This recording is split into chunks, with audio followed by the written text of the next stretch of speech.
here. Underdogs is here.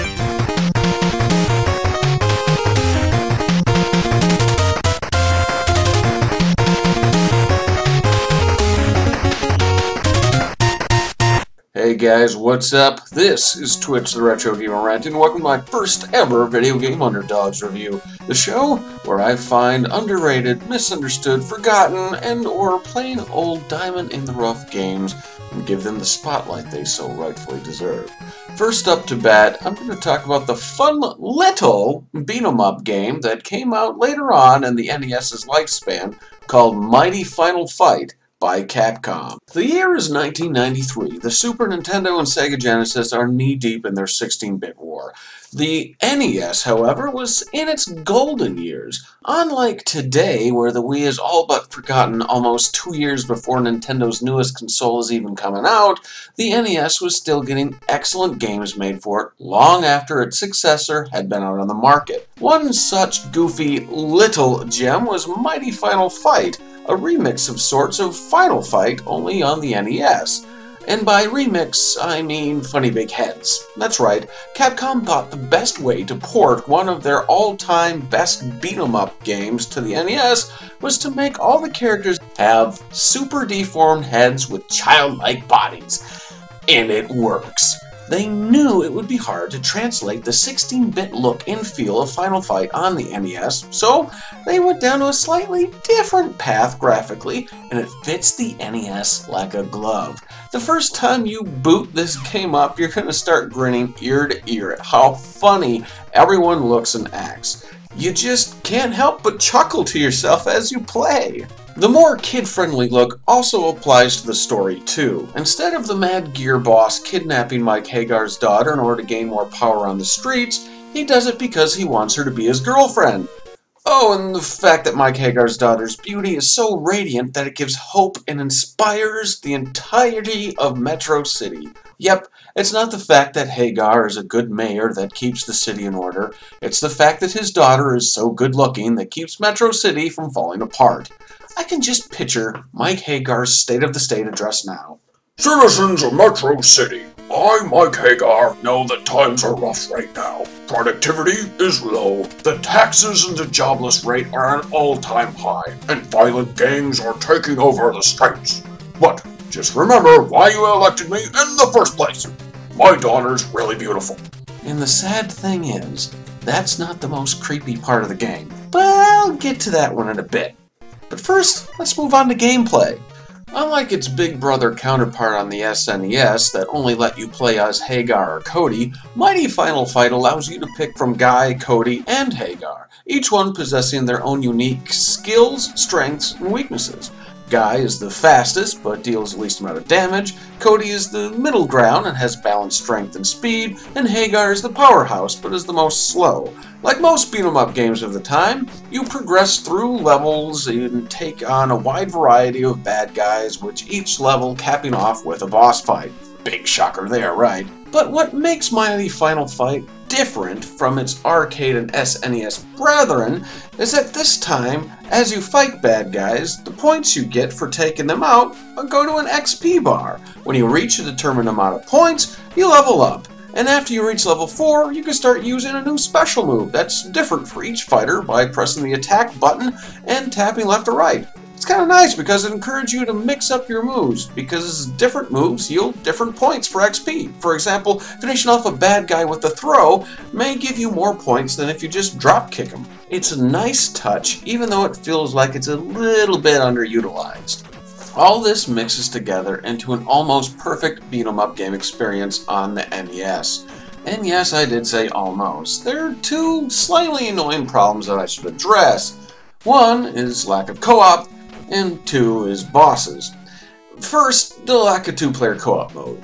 A beat-em-up game needs co-op. It just does. It's fun to play alone, but playing with a friend makes things more epic. You feel like you're in a 1980s Kung Fu buddy movie, and you team up to take on all comers. And while I know it's not the first beat-em-up game on the NES to lack co-op, I found this one to be a little more offensive. Like I said earlier, this game came out later in the NES's life cycle, so it makes no sense why Capcom left two-player co-op out of this game. I can kind of forgive why Capcom left it out of Final Fight on the SNES, because it was one of the first games Capcom worked on the SNES, and they were still learning how to use it. With Mighty Final Fight, there's really no excuse, mostly because of the many NES beat-em-up games that came before it that did include two-player co-op, like TMNT 2 and 3, Double Dragon 2 and 3, and even River City Ransom, to name a few. There's nothing more fun than you and a buddy beating the crap out of gang members and bosses together, and not being able to do that in Mighty Final Fight leaves a bit of a scratch on this diamond in the rough. Besides, if it did have co-op, I may not even be talking about this next gripe, which is bosses. There are 4 bosses in the game: Thrasher, Sodom, Abigail, and the Mad Gear boss Belger. I don't know how to say that, whatever. And you fight almost all of them the same way, which is wait for your opening and jump kick them, or do your special move. And it really slows the game down. Besides Thrasher, who's a real pushover, most of the boss's battles are really slow, annoying, and cheap. I mean, you can try and mix it up and move in for a combo, and sometimes you may get lucky and be able to hit them with a full combo. But most of the time, they'll just hit you before you even think about hitting them. And to top it all off, they recycle the boss fights. You have to fight Sodom 3 different times, and Abigail 2 different times in the game. And believe me, you don't want to fight Abigail more than once. Why? Well, this is Abigail. He's big, burly wrestler-like boss who seems to have a move to counter almost any of yours, including one slightly disturbing one. Remember how I said the Mad Gear boss wanting to date Hagar's daughter wasn't the most creepy? Well, here it is. That's right. Sometimes, if you get too close to Abigail, he'll pick the player up and start kissing them to death. Really? That's his grapple move? He's built up as a wrestler, and all they could think to have him do was kiss the player to death? No suplex? No bear hug? No powerbomb? Nope. Just a big old smooch on the cheek. Yep. Try getting that image out of your head while you're trying to sleep tonight. I just hope he doesn't have a cold sore. Okay, I'll stop now. As you can see, this is another reason why co-op would have helped the game. With 2 players, the boss battles would go faster, and the players would team up on the boss and make the battles slightly less annoying. Now, I know those 2 gripes of mine make it sound like I may not like the game, but that is as far from the truth as you can throw it. Mighty Final Fight's cute graphical charm and super fun fighting action between boss fights are a blast. The pace is just right, and the very bad guys of the game keep the challenge just right without being too annoying or too boring. Cody, Guy, and Hagar play distinctly different from each other, so you have to vary your fighting tactics depending on who you play as. This actually adds a replay value, so you can see if you can beat the game with each fighter. However, you may find the later levels playing as Hagar to be a bit more of a challenge compared to playing with Cody or Guy. So why was this game overlooked by so many? Well, one point that could have made an impact was the fact that it did come out for the NES around the time when the SNES was gaining momentum.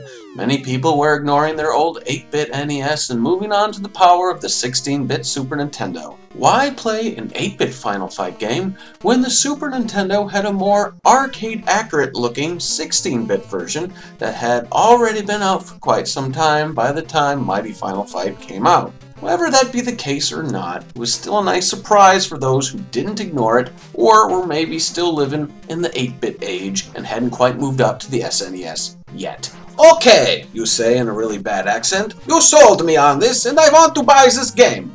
Sadly, Mighty Final Fight may be hard for you to come by without spending a bit of dough. For what I found online, Mighty Final Fight on the NES runs around $50 to $100 or more depending on where you look. However, if you want to go a cheaper route and you own a Game Boy Advance or the Game Boy Advance player on the GameCube, Capcom released a cart called Capcom Classics Mini Mix, which not only has the NES version of Mighty Final Fight, but also the NES versions of Strider and Bionic Commando. I found that on Amazon.com for about $10. Now that's some bang for your buck right there. So, there you go. Mighty Final Fight may not be the best beat-em-up on the NES, but definitely deserves to be up there with the other beat-em-up big boys on the NES like TMNT 2 and River City Ransom. If you're a big-time beat-em-up game fan like me, there's no excuse for you to go out and find this gem and have yourself a good butt-whooping time. Just watch out for Abigail. Things get a little creepy around him. I hope you enjoy this little video game underdog review of Mighty Final Fight. And if so, don't be afraid to throw me a like, a fave, or even a sub. It helps me out and encourages me to do more, along with putting a big smile on my face. Thanks for watching, everyone. And as always, till next time, game fans, keep playing.